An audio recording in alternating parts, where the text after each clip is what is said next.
Shrimad home remedies में आपका स्वागत है।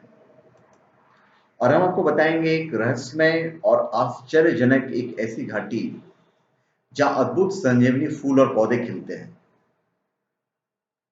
फूलों की घाटी राष्ट्रीय उद्यान the valley of flowers national park, जिसे आमतौर पर सिर्फ फूलों की घाटी कहा जाता है, भारत का एक राष्ट्रीय उद्यान है जो उत्तराखंड के हिमालयी क्षेत्र में स्थित है। आपको भी जाना चाहिए।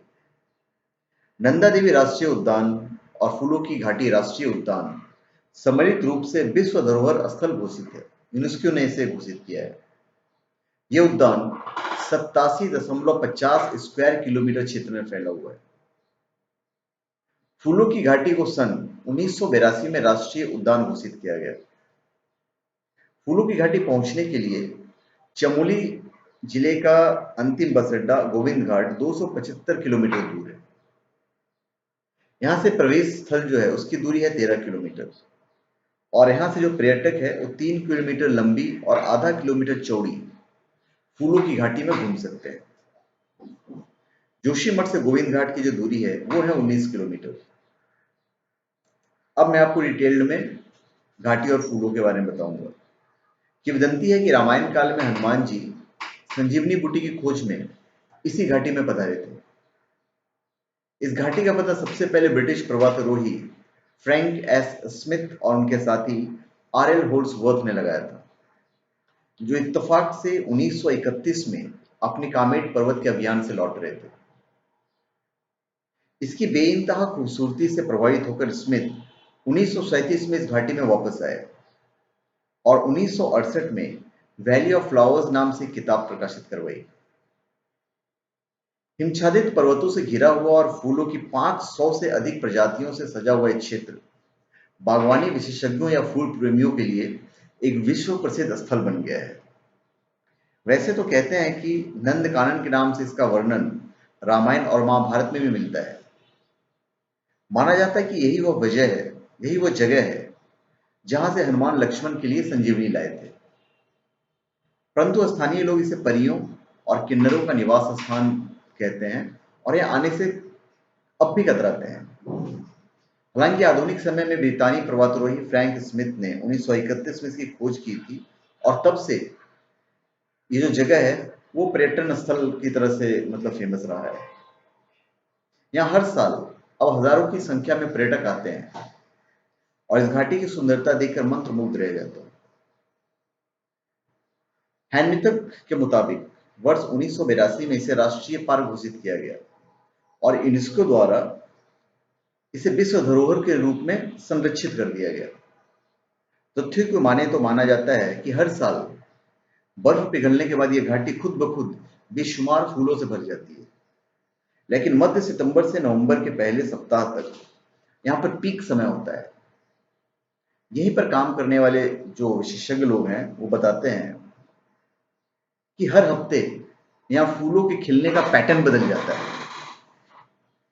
जो फूल आपको इस हफ्ते दिखेंगे अगले हफ्ते वहां कोई और फूल खिला हुआ होगा, जो कि एक बहुत ही आश्चर्यजनक प्राकृतिक घटना है और बहुत ही सुरमय प्रतीत होती है, जो मन को मोह लेती है। तो हमारे ख्याल से आपको जरूर वहां पे जाना चाहिए।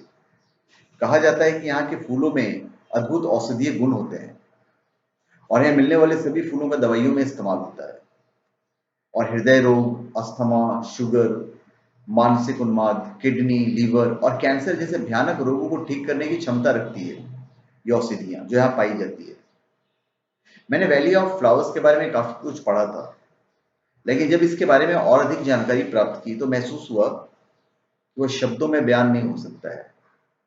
इसके अलावा यहाँ सैकड़ों बहुमूल्य जड़ी बूटियां और वनस्पति पाए जाते हैं जो कि अत्यंत दुर्लभ है और विश्व में कहीं और नहीं पाए जाते हैं, जो कि इस घाटी में ही पाए जाते हैं और इस घाटी को और अधिक सुंदर और महत्वपूर्ण बना देते हैं।